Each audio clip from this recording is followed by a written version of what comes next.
God is good. And all the time.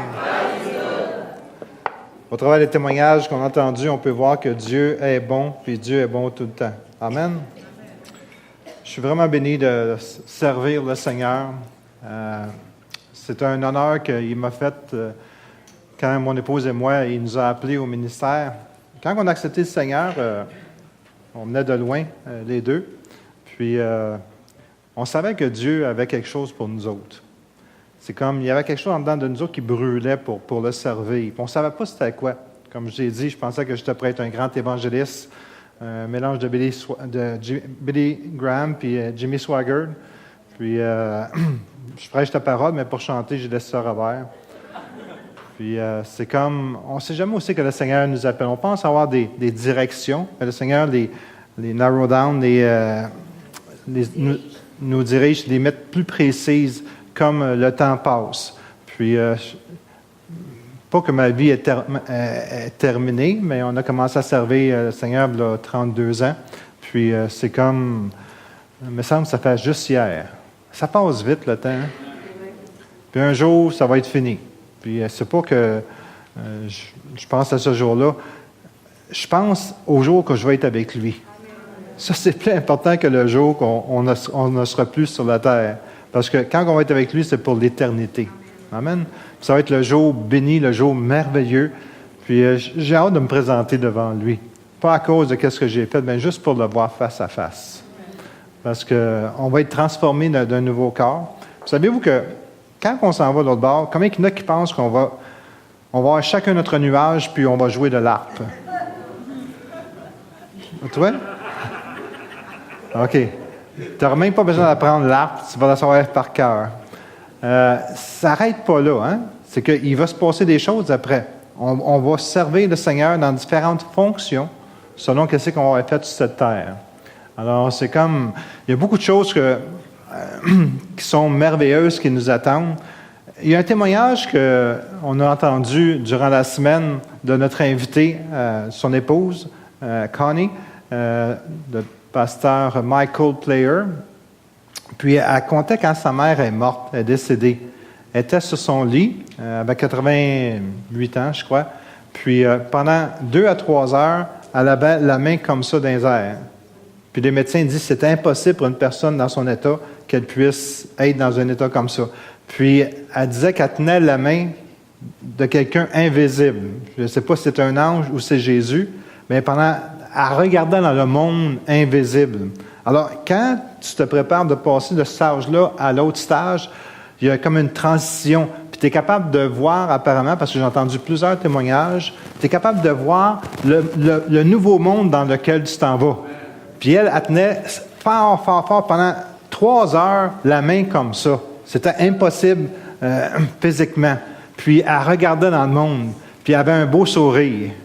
Puis j'ai entendu des personnes aussi qui sont mortes, mais qui n'avaient pas le Seigneur, mais eux autres, c'est d'autres choses qu'ils voyaient. Alors, je veux vous encourager à voir les bonnes choses quand le Seigneur vient nous chercher. Alors, le titre de mon message ce matin, c'est « Mes choix ». Ce n'est pas un aliment, hein? C'est « Mes choix », les choix que je fais. Parce qu'on est tous appelés à faire des choix. Moi, un jour, j'ai choisi de servir le Seigneur. J'ai délaissé un job de 70 000 $ par année pour tomber à 12 000 $ par année. Ça a été un choix que j'ai fait. Et si tu me demandes, est-ce que tu le regrettes? Non. Je ne regrette aucunement. Ça serait à refaire, je le referais. Parce que j'avais un appel sur ma vie. Puis mon épouse et moi, on s'est consultés, puis on savait que Dieu nous appelait. C'était le plan de Dieu pour notre vie. Alors, est-ce que je peux vous dire ce matin que Dieu a un plan pour toi? Amen. Regarde ton voisin et dis-lui, Dieu a un plan pour toi.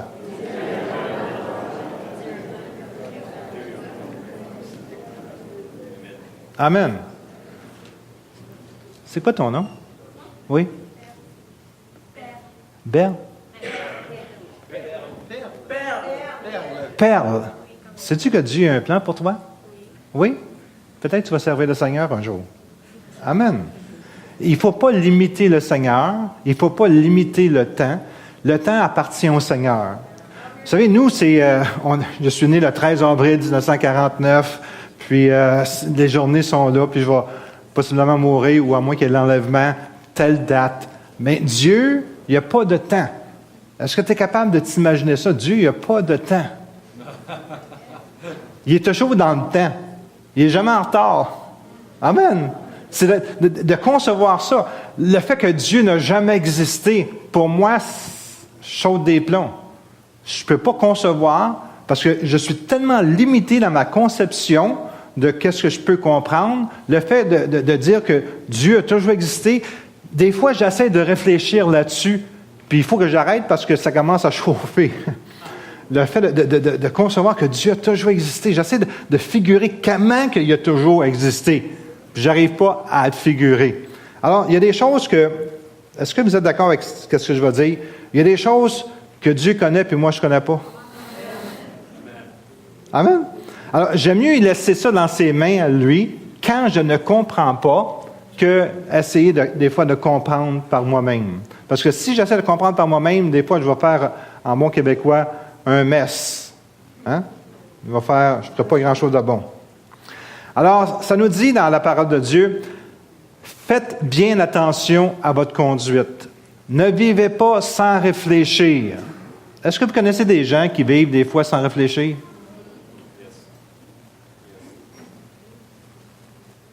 Tout de suite, tu penses à un ou à un heure, il a fait telle chose, il n'aurait pas dû faire ça. Hein? La Bible a dit, vis pas sans réfléchir. Vivez plutôt comme des sages. Je suis dans Éphésiens 5, de versets 15 à 17. Des sages qui savent profiter du temps que Dieu leur laisse. Hey, c'est puissant, ça.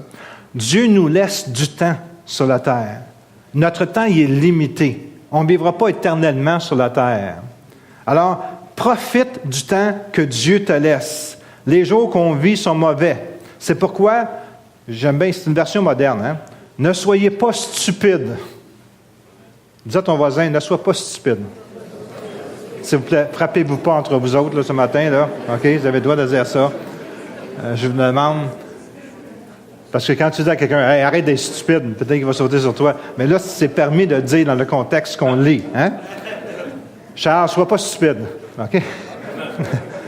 Mais comprenez bien la volonté de Dieu. Est-ce que tu comprends bien la volonté de Dieu? Wow, c'est une bonne question. Ça nous dit, comprenez bien la volonté de Dieu. Parce que si tu ne comprends pas la volonté de Dieu, peut-être tu es stupide.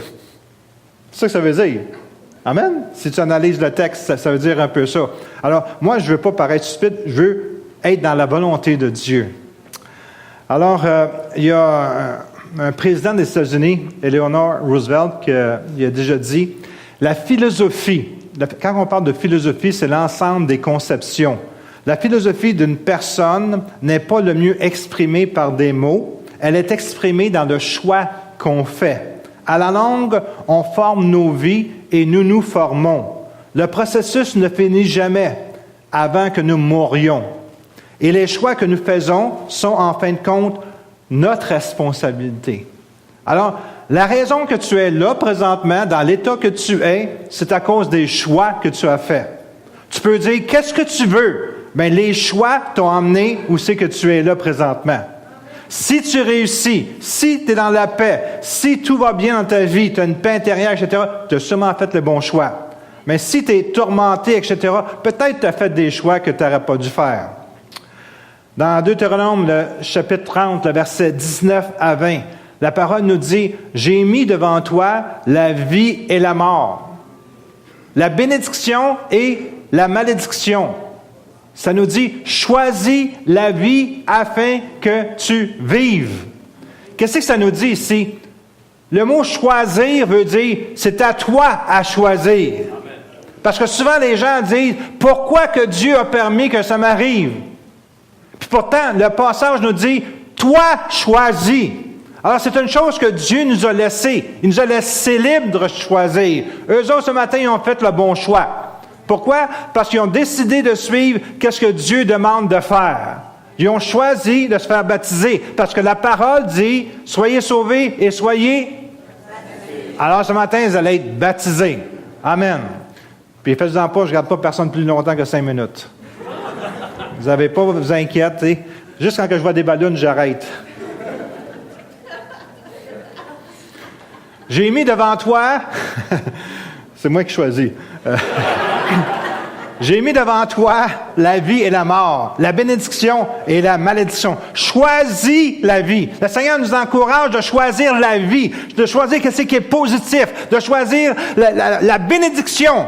Ça veut dire qu'on a le choix aussi de choisir la mort et la malédiction. C'est notre choix à nous. Dieu nous a laissé libres de choisir. Alors, tu es rendu là, aujourd'hui, dans ta vie, parce que tu as choisi de t'éduquer, d'aller à l'école. Tu as choisi d'avoir la femme qui te conviendrait, pour quoi que ce soit la raison. Tu as décidé de choisir un emploi. C'est toi qui l'as décidé. Parce qu'on a souvent des choix à faire entre ça et ça. Puis tu choisis. Puis ça t'a emmené là où que tu es présentement. Il y en a qui ont choisi d'émigrer au Canada. C'est un choix extraordinaire pour plusieurs d'entre eux.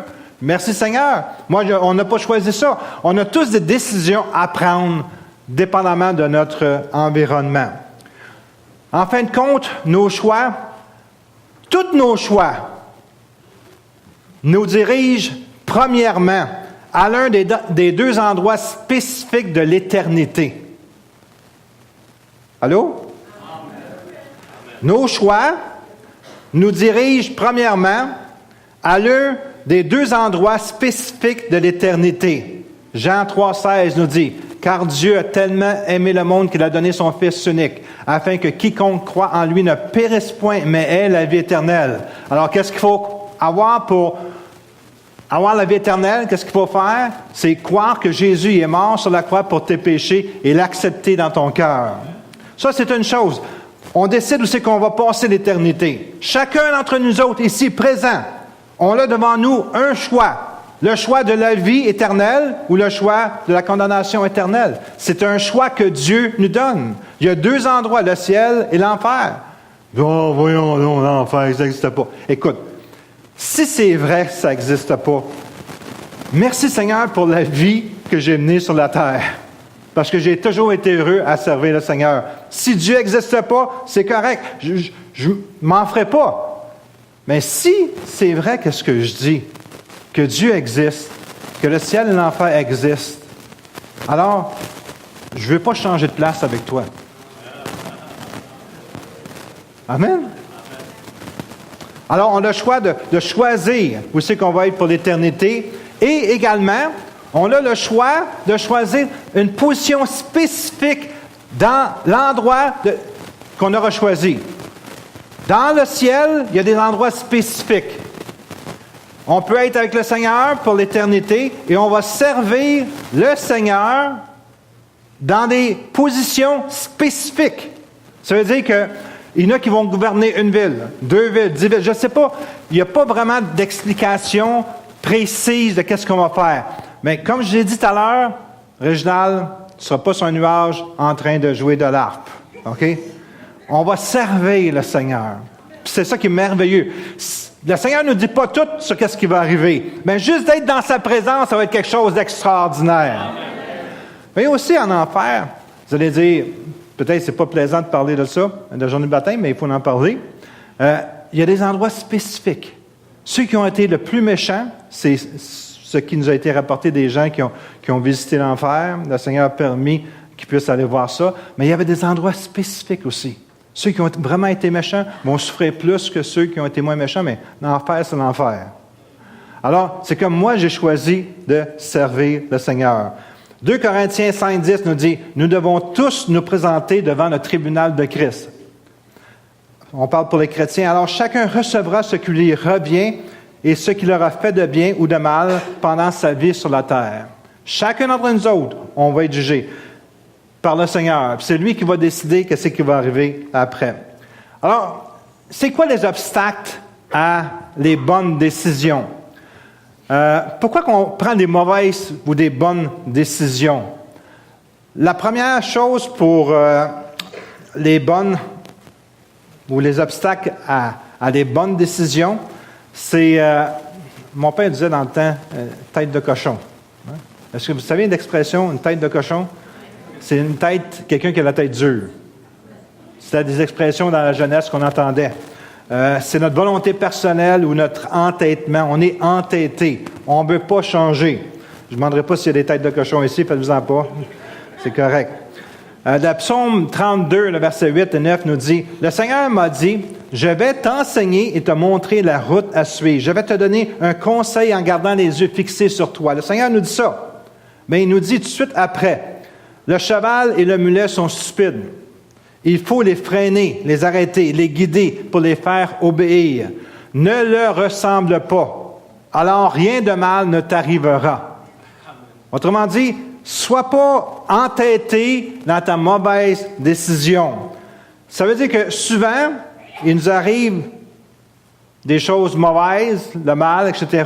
Pourquoi? Parce qu'on a fait des mauvais choix.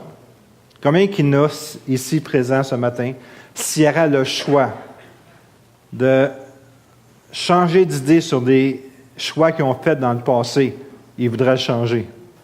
3, 4, 5, 6. Oh! Je pense que tout le monde ici présent, hein? On changerait quelque chose.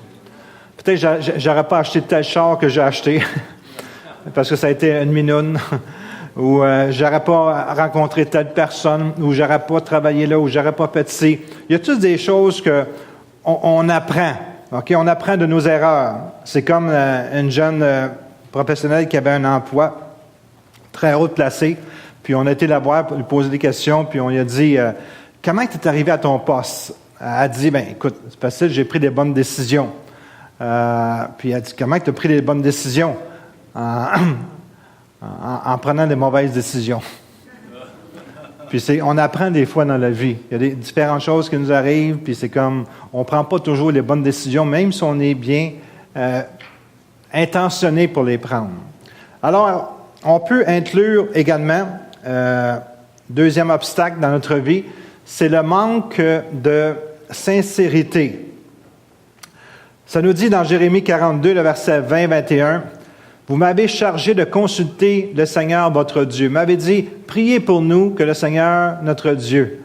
Dis-nous exactement tout ce qu'il va dire et on va le faire. Ce jour-là, vous avez fait une erreur qui va vous coûter la vie. En effet, aujourd'hui, je vous donne la réponse du Seigneur, notre Dieu, mais vous n'écoutez rien de ce qu'il vous dit. » Wow! Il demande au Seigneur de prier, puis il dit, « Hey, prie le Seigneur pour faire qu'est-ce qu'il nous dit de faire. » Là, les prophètes qui ont prié, ils ont amené la réponse, puis ils ont dit, « Ouais, mais je pense qu'on ne le fera pas. » Ils sont morts à cause de ça. On peut inclure, si tu veux, dans le manque de sincérité, l'indifférence, l'insouciance volontaire ou involontaire des conséquences des choix. Proverbe 1,32 nous dit, « L'insouciance des insensés les perd. » Alors, il y a des choses qu'on peut être insouciant. OK? Si je passe une journée à ne pas couper mon gazon, la terre n'arrêtera pas de tourner. Right? Mais il y a des choses, par contre, que je ne peux pas être insouciant. Sur la vie éternelle, sur ma vie, sur le futur, ou un job, ou mes enfants, ou quoi que ce soit. On doit ne pas être insouciant dans certains domaines. D'autres, tu peux l'être, mais fais attention pour certains choix. Troisième obstacle, c'est l'orgueil. Je sais qu'il n'y a pas personne d'orgueilleux ici. C'est merveilleux. On a vraiment une église d'humilité, de personnes qui sont humbles. Alors, c'est pour ceux qui m'écoutent sur l'Internet. Ça nous dit dans Proverbe 29-23, « L'orgueil d'un homme l'abaisse, mais celui qui est humble d'esprit obtient la gloire. » Quatrième obstacle, c'est les sentiments, les émotions. La parole, ça nous dit dans Jean 5:30, « Je ne cherche pas ma volonté, mais la volonté de celui qui m'a envoyé. » Amen. C'est comme, si tu veux réussir dans la vie, cherche de faire sa volonté. Dites sa volonté. Et quand on dit sa volonté, ça a un S majuscule. Amen. C'est sa volonté. Quand on dit ma volonté, ça a un petit M. Alors, il y a une différence entre sa volonté et ma volonté. Un autre obstacle, c'est le manque d'intérêt de la parole de Dieu. Mon peuple périt faute de connaissance. Connaissance de quoi? Connaissance de la volonté de Dieu. Connaissance de la parole de Dieu. Connaissance de c'est quoi, Seigneur, que tu veux que je fasse dans toutes les situations de la vie. Savez-vous, dans la parole de Dieu, il y a assez d'enseignements, il y a assez de principes qui peuvent diriger toute notre vie, puis qu'on peut avoir la paix aujourd'hui. j'ai demandé souvent au Seigneur, un exemple, j'avais de la difficulté avec ma santé, vous allez entendre souvent de ma santé. En passant, j'ai parlé avec un groupe d'Ottawa qui ont été voir, ils étaient tous plus gros que la normale. Puis ils ont été voir quelqu'un pour changer la santé. Puis j'ai parlé à lui un matin, puis il m'a dit, il y en a un qui a arrêté ses médicaments complètement pour la diabète. L'autre, ils ont coupé son insuline à moitié. L'autre, c'est incroyable quand tu prends la bonne décision pour ta santé. Moi, j'ai prié le Seigneur, j'ai dit, Seigneur, aide-moi dans ma santé, parce que je pesais 238 livres. Puis c'était comme, mon épouse a dit que j'avais de l'air malade souvent, j'étais fatigué, épuisé, etc. Puis j'ai prié le Seigneur, mais je ne savais jamais que le Seigneur était pour permettre que certaines choses arrivent dans ma santé. Parce que j'ai toujours cru que le Seigneur me donne la santé divine. Mais quand tu pries ça, j'ai dit, Seigneur, aide-moi dans ma santé. Je prie à ça quasiment tous les jours, régulièrement. Seigneur, merci pour la santé divine, mais Seigneur, aide-moi pour la santé. Puis finalement, j'ai été attaqué par la diabète. Puis des fois, on peut regarder quelque chose comme négatif, mais tout ce qui m'est arrivé a tourné au positif. J'ai perdu 43 livres en tout. Puis je suis en forme, en énergie, etc. Parce que ça m'est arrivé, il a fallu que je change ma manière de manger. Alors des fois, il y a du mal qui nous arrive dans notre vie, mais ça se tourne au bien avec le Seigneur. Pourquoi? Parce que tout concourt au bien de ceux qui aiment Dieu. Alors, des fois, on n'a pas la force ou l'énergie pour faire certaines choses. Puis on se confie dans le Seigneur. Seigneur, aide-moi. Puis le Seigneur t'aide. Des fois, ce n'est pas toujours la manière que toi tu voudrais, mais ça fonctionne. Amen. Alors peut-être le Seigneur, si tu as un problème dans ta vie, pourquoi pas dire au Seigneur, Seigneur, aide-moi. Aide-moi. Puis peut-être la manière que ça va arriver, tu ne penseras pas que ça devrait arriver comme ça, mais ce n'est pas grave. Le résultat, au moins, il est là. Amen. Je pense qu'on a besoin de prier plus souvent au Seigneur. Seigneur, aide-moi dans tel et tel domaine. Faire confiance au Seigneur. D'ailleurs, c'est toujours ça que j'ai fait. J'ai toujours demandé au Seigneur, Seigneur, j'ai la difficulté dans tel domaine, aide-moi. Puis c'est comme, des fois, je me gratte la tête parce que c'est pas comme ça que moi, j'aurais réglé la situation. Combien il y en a qui savent ce que je veux dire? Moi, j'aurais été doux avec moi. J'aurais été gentil. J'aurais été vraiment un gentleman avec moi, dans la douceur, etc. Mais on dirait que des fois, le Seigneur, c'est pas toujours comme ça qu'il fonctionne. Il dit, OK, tu veux que j'arrange ça? OK, je me retire un petit peu. OK, je te laisse faire toi-même. Arrange-toi, puis je vais venir quand ça va être le temps. Puis quand il nous laisse tout seul, c'est comme, oh my! On n'est pas trop gentil avec nous-mêmes. On mange comme qu'on ne devrait pas manger, on fait ce qu'on ne devrait pas faire, hein? Puis c'est comme on en paie les conséquences. Ah, Seigneur! Puis le Seigneur t'amène la solution après. Merci pour la solution du Seigneur. Dernier obstacle que je voudrais parler, c'est le refus de se mettre en question. Écoute, c'est tout de suite après l'orgueil. L'orgueil dit, moi, je suis correct. Moi, Puis se remettre en question, ça veut dire permettre à ton épouse de te parler, permettre aux autres d'investir dans ta vie, permettre à voir qu'est-ce que tu fais, etc., à te poser certaines questions sur toi-même. Est-ce que tu fais la bonne chose? Est-ce que tu te laisses sur la bonne voie? Il n'y a pas des choses à changer dans ta vie, etc.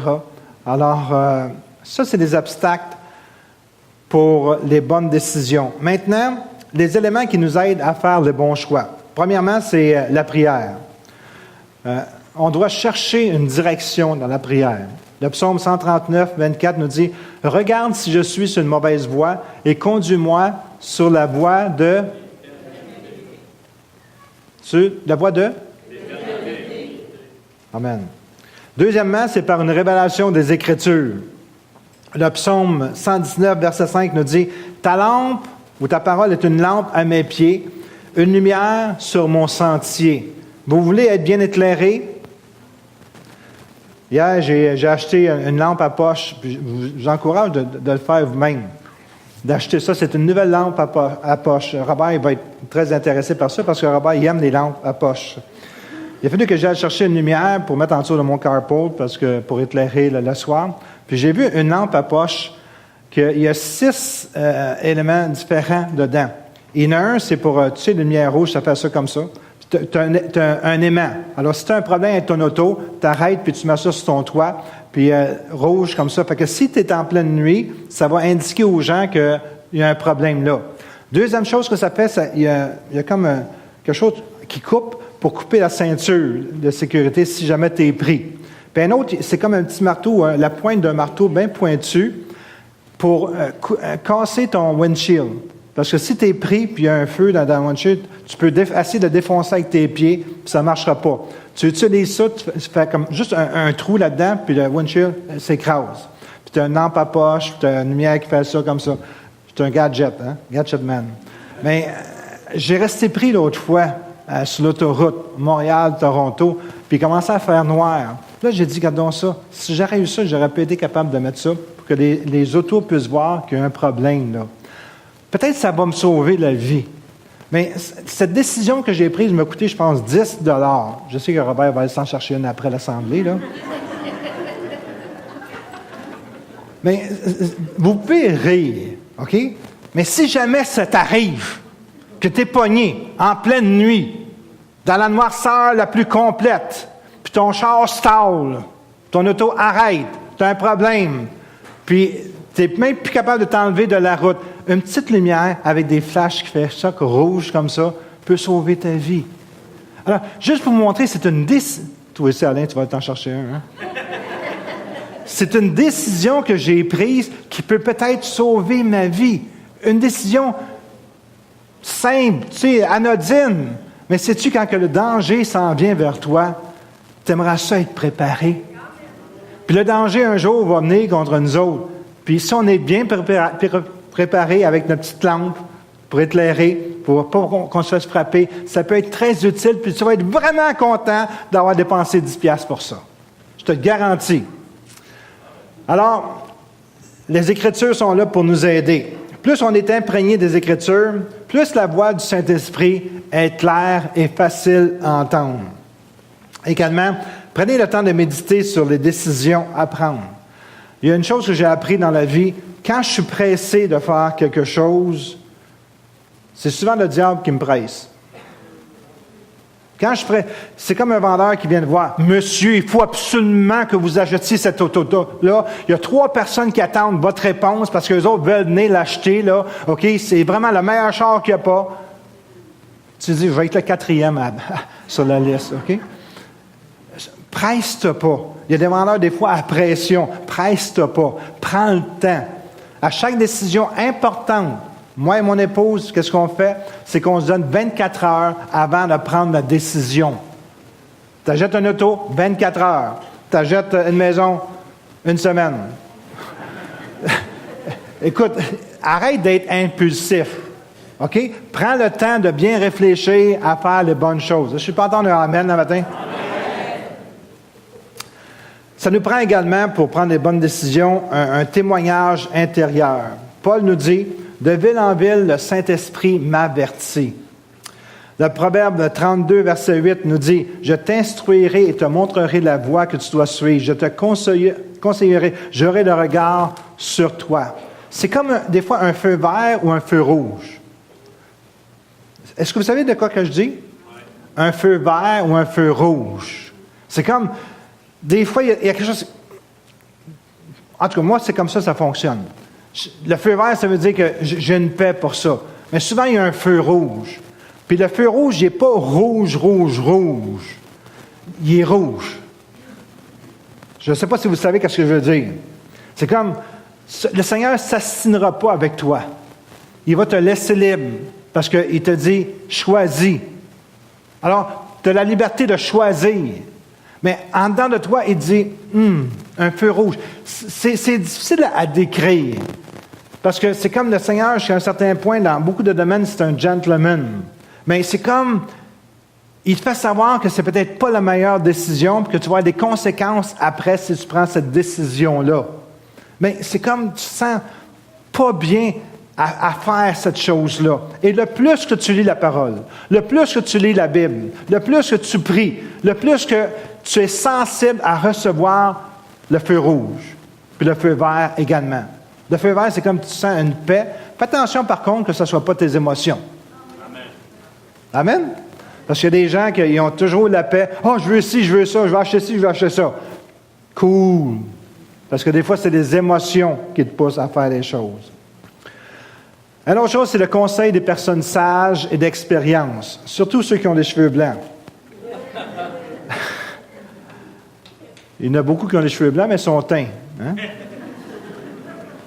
Proverbe 15, 22 nous dit, « Quand on ne demande jamais conseil, les projets échouent. Mais avec beaucoup de conseillers, ils réussissent. » Vous savez, le choix des conseillers, c'est important. Une autre chose, c'est que notre motivation doit être pure. Puis, quand on est sérieux à vouloir une réponse, c'est important de bien poser la question pour recevoir une réponse juste. Si tu vas voir quelqu'un qui te dit « Hey, je vais acheter cette auto-là », je dis un auto, comme ça pourrait être d'autres choses. C'est incroyable, c'est un bon char, etc. Puis j'ai lu tous les rapports, puis je devrais l'acheter. Qu'est-ce que tu en penses? Tu ne donnes pas le choix à la personne, des fois. Tu l'as déjà acheté dans ton cœur. OK? Fait que tu es en train de tout lui dire pourquoi que tu devrais acheter ce char-là. Alors, s'il te demande des questions, par contre, c'est quoi le prix? Ah, ben rouge, hein? Puis l'intérieur en cuir. Combien? Ah, il y a des beaux pneus, OK? Oui, bien, combien? Tu vas avoir l'antenne qu'il y a dessus. Incroyable. C'est la seule antenne de la ville de Montréal. Combien? Ah, je ne m'en souviens pas. Va donc voir c'est combien, tu reviendras me poser des questions. OK? C'est parce que des fois, on ne veut pas entendre les réponses parce que dans notre cœur, on a déjà décidé. Amen? Alors, il y a une liste de vérification avant de faire un choix. Vérifie ton état d'âme avant de faire des choix importants. Parce que des fois, on est déjà acheté, on est déjà vendu. Est-ce que je suis capable ou est-ce que je suis en pleine possession de mes facultés pour prendre des bonnes décisions? Moi et mon épouse, on a appris après une telle heure le soir, on ne prend aucune décision importante ou discussion importante. Parce que, savez-vous pourquoi?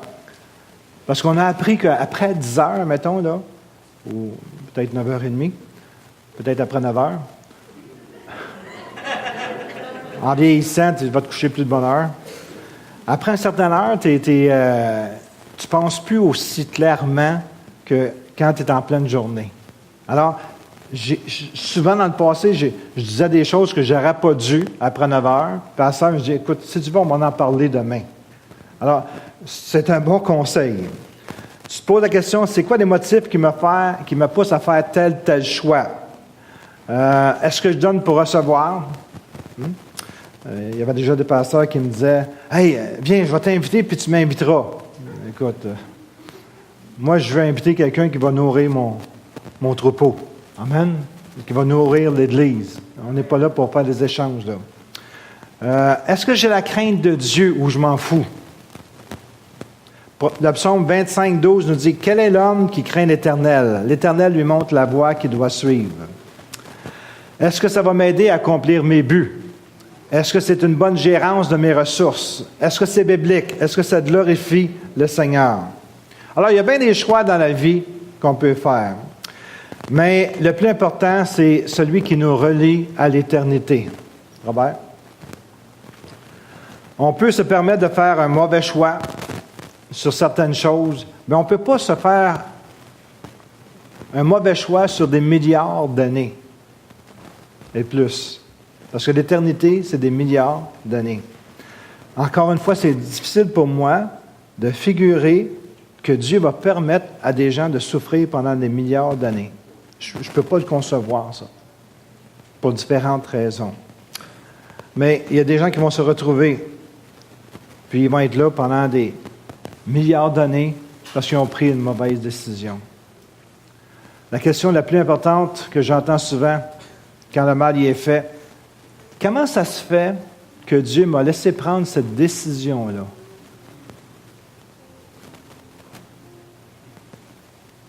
Vous avez déjà entendu cette question-là posée? Comment ça se fait que Dieu m'a laissé prendre cette décision-là quand il savait toutes les choses qui étaient pour m'arriver? La seule chose que je peux dire, c'est pas Dieu qui était blâmé. Josué 24, 15. Et si vous ne trouvez pas bon de servir l'Éternel, choisissez aujourd'hui qui vous voulez servir. Puis Josué a déclaré, dans la fin du verset, « Moi et ma maison, moi et ma maison. » Alors, c'est un choix que Josué a fait. Il a choisi de servir la maison de l'Éternel. Si vous voulez, on va juste se lever. Puis je vais terminer avec une prière. Une prière pour inviter le Seigneur dans son cœur. Puis si ce matin, tu sens de la faire, cette prière-là, puis tu es sincère devant le Seigneur, il va se passer quelque chose. Mais si tu n'es pas sincère, il ne va rien se passer. Il y a plusieurs personnes ici qui sont nouvelles. Je ne vous connais pas tous. Vous êtes le bienvenu. On est une Église qui croit que le Seigneur Jésus-Christ est venu sur cette terre. C'était le Fils de Dieu. Il est mort sur la croix, mourir pour payer le prix de nos péchés. Et quand tu l'invites dans ta vie, tu lui permets de vivre éternellement en toi et de toi de vivre éternellement avec lui. Alors, si vous voulez, on va tous prier ensemble. Vous allez répéter après moi. Père Céleste, je te demande pardon pour mes mauvais choix. Je te demande pardon pour tous mes péchés également. Je reconnais que je suis un pécheur. Que Jésus-Christ y est mort sur la croix pour payer le prix de mes péchés. J'accepte son sacrifice pour payer le prix de mes péchés. Et Jésus, viens vivre en moi parce que je veux vivre avec toi à partir d'aujourd'hui. Je suis maintenant ton enfant et tu es mon frère. Merci pour le sacrifice que tu as fait en mourant sur la croix. Amen.